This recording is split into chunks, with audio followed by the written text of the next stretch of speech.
on demande à la personne quand la guerre va être finie, ou quand ton PTSD va être fini, ou quand bon, ta douleur est finie, qu'est-ce que tu vas faire de différent? À partir du moment où on leur demande qu'est-ce qu'ils vont faire de différent, ils se projettent dans quelque chose de positif. Et ça, c'est une méthode de psychologie qui s'appelle Mindful Choice, que j'ai développée depuis 25 ans à l'université de Carnegie Mellon, où on amène les gens pas à parler de leurs problèmes, mais à parler de comment la vie peut être meilleure après. Nous avons énormément parlé de résilience, de santé mentale, de PTSD, de traumatisme avec la guerre glaive de fer et bien sûr avec la guerre qui se joue en Iran aujourd'hui et qui a des conséquences en Israël avec les dégâts matériels notamment, les blessés et malheureusement les gens qui ont perdu la vie. Nous avons le plaisir pour parler de ces sujets fondamentaux qui vont occuper beaucoup de nos chercheurs. Nous avons le plaisir d'accueillir le docteur Avraham Gérard Meyer. Bonjour, bonjour Bonjour. docteur. On est ravis de vous parler parce que vous êtes un spécialiste de la santé mentale. Vous êtes neuroergonome, innovateur en technologie et en développement des écosystèmes mondiaux pour le bien-être de la santé mentale et de la résilience. Vous avez de nombreux titres, mais en gros, pour ceux qui ne vous connaissent pas, ben voilà, c'est on va dire une entrée en matière. Alors, vous avez travaillé sur tous ces sujets, vous faites beaucoup de recherches. Est-ce que la résilience d'une société est naturelle, comme on a l'impression que c'est le cas en Israël, ou est-ce que ça s'apprend? Non, elle n'est pas naturelle. Mais vous prenez là un exemple qui, depuis des millénaires et des millénaires, vous prenez l'exemple de résilience qui est unique dans le monde, qui sont les Juifs. Donc, c'est un exemple, et malgré toutes les tentatives pour nous éliminer, Dieu merci, on est toujours là, et on sera là pour longtemps. Et Dieu merci, on attend vivement l'arrivée de Moshiach. Mais la résilience, c'est pas naturel. C'est pas naturel parce que, en fait, ça s'apprend. Et la résilience, c'est pas la résistance. Mais la résilience, c'est quelque chose qui fait que on grandit et on devient plus résistant, résilient à travers des épreuves. Et donc, ces épreuves vous êtes à grandir. Donc, c'est un tas de choses dont l'histoire juive est pleine d'épreuves et de tests que nous avons eus, que nous avons surpassés, et donc on l'a. Donc, c'est quelque chose d'important parce que c'est dans notre DNA. Mais on ne naît pas résilient parce que, en fait, tout ce qu'on a acquis, on a acquis des choses qui sont déjà passées. Et le problème de la résilience, c'est ce qui va venir, qui n'est pas encore arrivé. Et ce qui n'est pas encore arrivé, il faut savoir s'y adapter. On ne sait pas ce que c'est. Et en fait, pour arriver à le faire bien, eh bien, il faut trouver des solutions nouvelles à des problèmes nouveaux. Parce que adapter des vieilles solutions à un nouveau problème ne marche pas. Donc, il faut savoir s'adapter, il faut savoir anticiper. Donc, la résilience, c'est quelque chose qui Donc, s'apprend tous les jours et qu'on apprend à nos enfants. donc la difficulté, on va dire, c'est faire face à l'incertitude, c'est ça? Ah, c'est un mélange. Maintenant, ça s'appelle VUCA, qui est vulnérabilité, incertitude, qui en anglais dit uncertainty, hein. C'est ce qui donne beaucoup de tracas. C'est ce qui également est volatile. Et c'est dans notre société maintenant, c'est le trop de temps passé sur les écrans, les téléphones, qui font qu'une partie de notre cerveau devient un peu paresseux, la partie du cerveau pour les rapports sociaux que nous avons besoin quand il y a un traumatisme et un PTSD. Donc c'est un ensemble de choses qui font que on se sent mal à l'aise, on est hors de je dirais, de sa zone de confort. Et étant hors de sa zone de confort, il y a des hormones de stress, qui font qu'on réagit d'une manière ou d'une autre. Nous sommes des mammifères, donc on réagit par courir au loin, se mettre la tête en bas dans le sable et être paralysé, ou se battre. Il y a seulement trois manières de réagir à cela, que nous avons tous en tant qu'humains, parce qu'on a une partie du cerveau qui est une partie qu'on appelle reptilienne, le vieux cerveau, qui vient de millénaires, millénaires, millénaires, millénaires. Et puis, on a la partie consciente, et la partie consciente, elle, c'est dans une partie du cerveau, le nouveau cerveau, où on doit pouvoir l'engager. Mais cette partie est compromise sous une émotion vive. Ce qui fait que quand on a une émotion vive, on décharge des hormones, ce qui fait que, par exemple, que dans notre communauté où il y a beaucoup, beaucoup, beaucoup d'enfants, j'habite Beth Shemesh, eh bien, plus la personne va avoir des enfants, et plus elle aura de l'anxiété. Et plus cette anxiété peut se traduire par des décharges d'hormones anxiogènes qui font que le fœtus du bébé est marqué pour plusieurs générations, 4 générations suivantes. Et ça, c'est un phénomène qu'on retrouve à quelque chose qu'on appelle le survivor syndrome des camps de concentration. Des petits, petits, petits enfants, 4 générations plus loin, on peut retrouver qu'ils ont en eux, dans leur DNA, le système nerveux a été affecté par l'anxiété et la douleur qu'il y a eu dans les camps de concentration. C'est ce Alors, qui fait qu'en Israël, quand il y a eu l'attaque du 7 octobre, tout Israël a été complètement choqué parce que nous avons une grande population qui vient de survivants de bien sûr. l'Holocauste.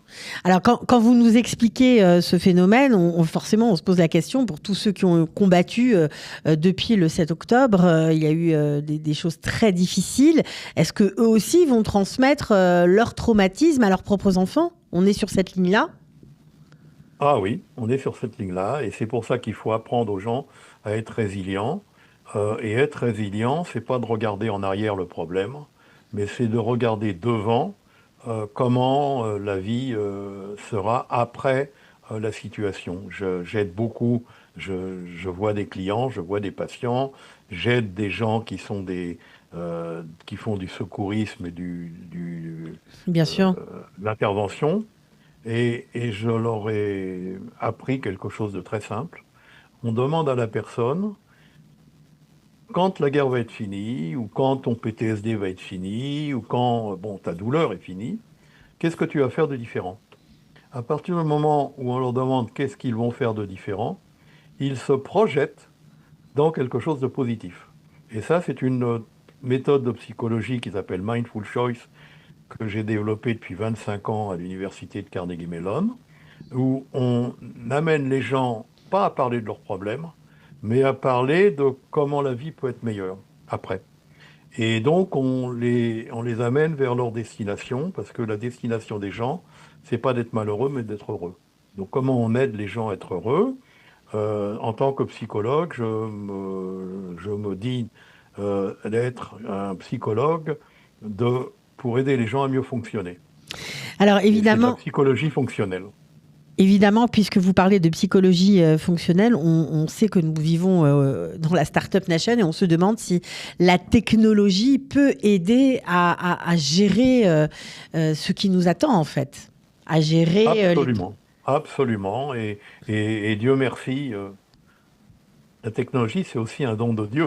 Il ne faut pas croire qu'on a une idée comme ça géniale parce qu'on est un génie. Il y a beaucoup de choses qui nous arrivent dans la vie au moment où il faut et quand il faut.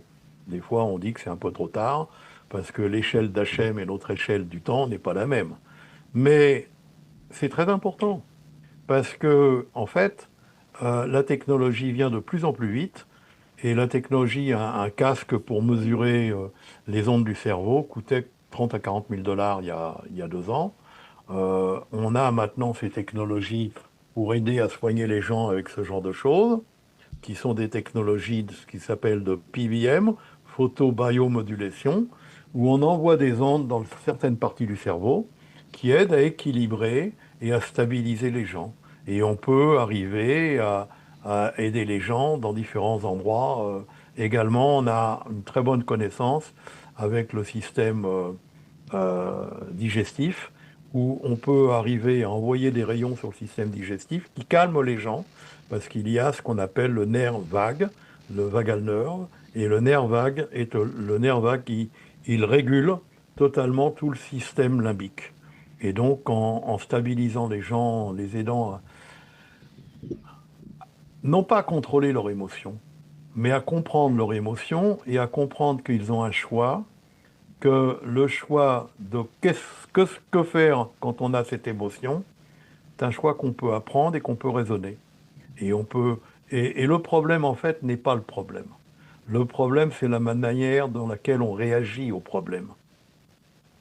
Donc on apprend aux gens à réagir d'une meilleure manière. Mais il y a des technologies absolument qui avancent et on fait des gros progrès. Mais pas assez vite. On voudrait aller plus vite.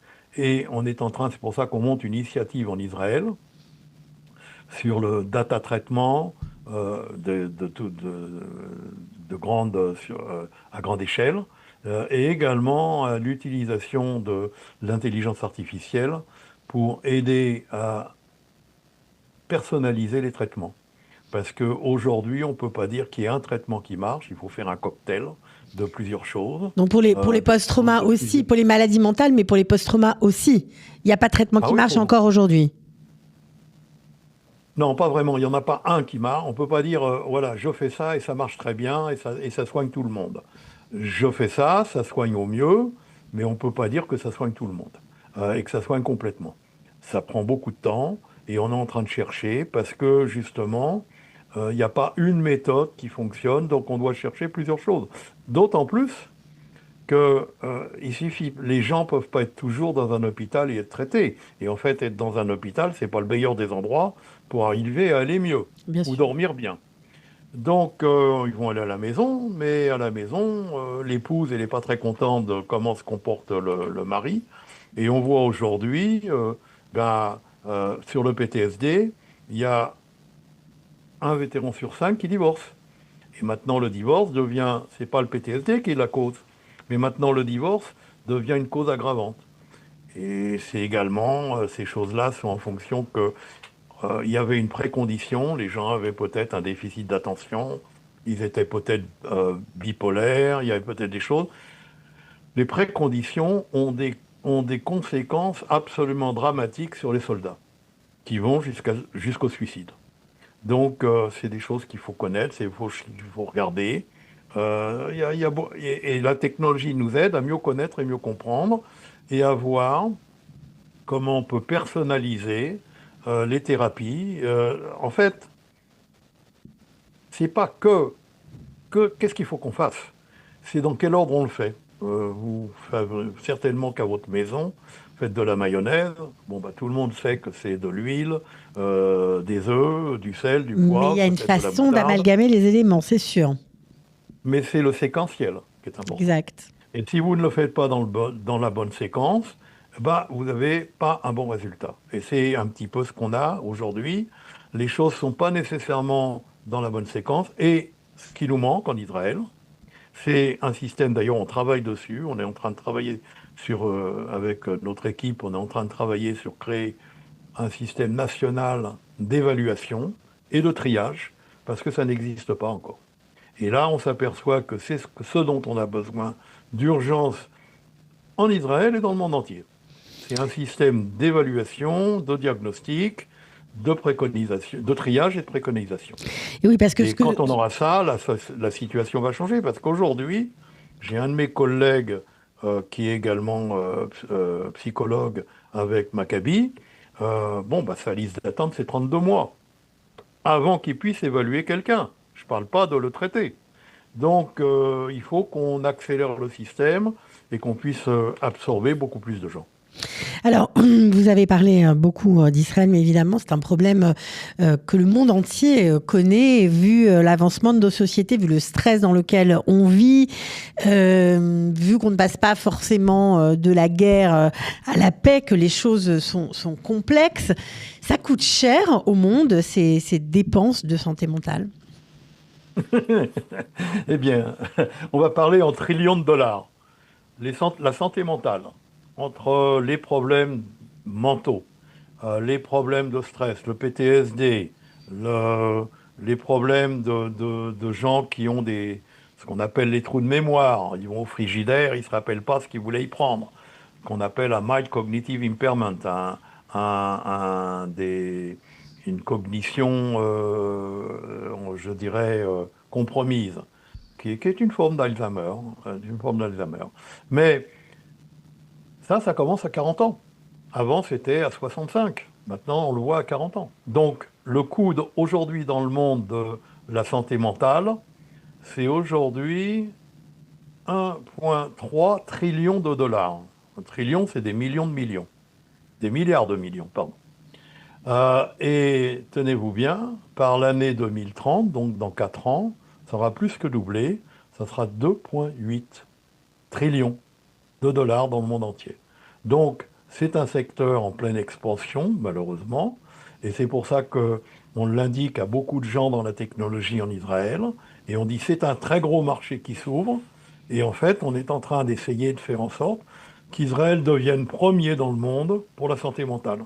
D'abord, on est un laboratoire vivant ici. Ça, c'est clair. On est le laboratoire du monde entier pour ces problèmes-là maintenant. Et c'est pas nécessairement, vous savez, on dit que euh, un malheur est bon à toute chose. On doit regrandir de ça. C'est ça la résilience. Donc comment on regarde ce problème aujourd'hui? Est-ce qu'on le regarde comme un problème? Et ne croyez pas que je le prends à la légère, mais on peut le tourner comme une solution. En une solution qui soit une solution qui va nous permettre d'évoluer et de développer un secteur économique énorme pour Israël, parce qu'on peut devenir les premiers dans la santé mentale, dans la technologie, dans le traitement des datas, dans l'intelligence artificielle, pour la santé mentale. Il y a un marché Énorme. faramineux, y compris comment aider les gens à mieux vieillir, parce qu'on a une population qui vieillit énormément. Et quand vous avez un parent qui vieillit, ça veut dire que quelqu'un doit s'en occuper, parce qu'on ne peut pas nécessairement toujours les mettre dans une maison de retraite. On n'a pas nécessairement ces moyens financiers. Qu'est-ce qui va se passer? Quelqu'un va arrêter de travailler. Donc on est en train de regarder comment on peut faire pour vieillir mieux. Et on a des cliniques qui s'appellent Aging Well, qu'on est en train de préparer en Israël, pour qu'ils prennent les gens sur l'ensemble de leur vie, avant la naissance jusqu'à la mort, comment on optimise et comment on fait que les gens, malgré leur situation, peuvent être heureux quand même et voient un futur. Et Bon. là, il y a un phénomène intéressant en Israël. On voit que les soldats qui ont perdu un membre, eh bien, ils se rétablissent. Ils ont un PTSD, Bien ils ont sûr. perdu un membre, donc ils ont un PTSD. Eh bien, ils se rétablissent beaucoup plus vite que ceux qui n'ont qu'un problème mental. C'est fou. Et ça, c'est intéressant à rechercher. Et on voit qu'il y a beaucoup de gens qui sont dans une chaise roulante et on peut les aider et on peut les aider à être utiles dans la société. En fait, le problème dans la société, qu'ont les personnes âgées, qu'ont les personnes qui ont été à la guerre, qu'ont les personnes qui ont été handicapées d'une manière ou d'une autre, c'est de se sentir inutile, de ne, de se sentir, de ne pas pouvoir choisir, de ne pas pouvoir décider, de ne pas pouvoir bouger, de ne pas pouvoir, ne pas pouvoir.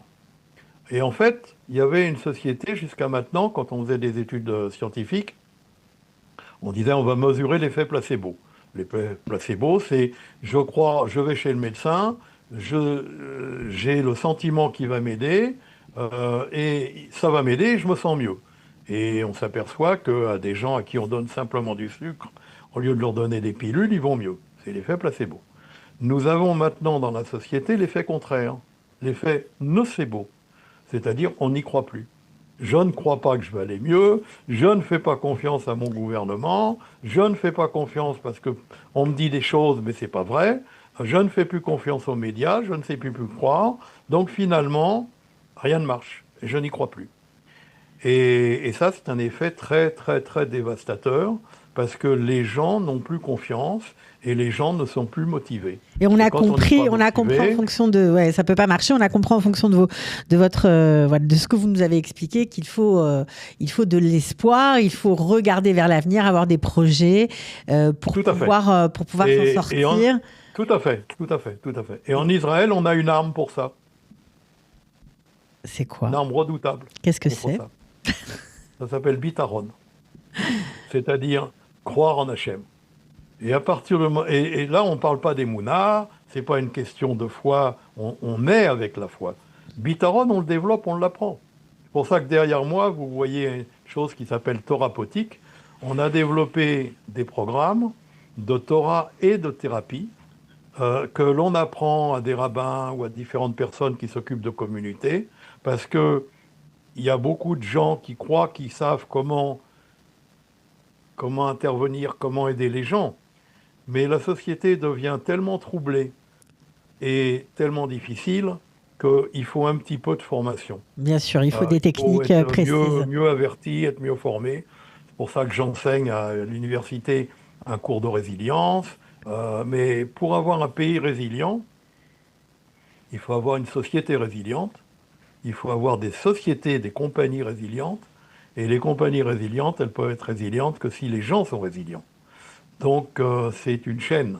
C'est C'est une pour chaîne, ça bon, que on va dire malgré tout, malgré les PTSD qui ont du mal à se soigner, qui aujourd'hui ne se soignent pas, on va dire, de façon évidente, mais il y a de l'espoir.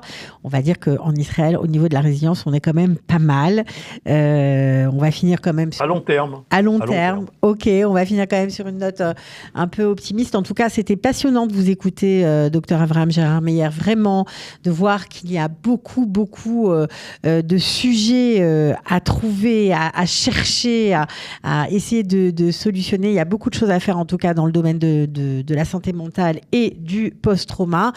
Vous revenez quand vous voulez, vraiment, c'était passionnant. Merci beaucoup. Je serai très content de revenir quand vous m'invitez. Vous m'invitez et vous me dites quand et je serai là. Avec plaisir. À bientôt. Merci beaucoup. Merci.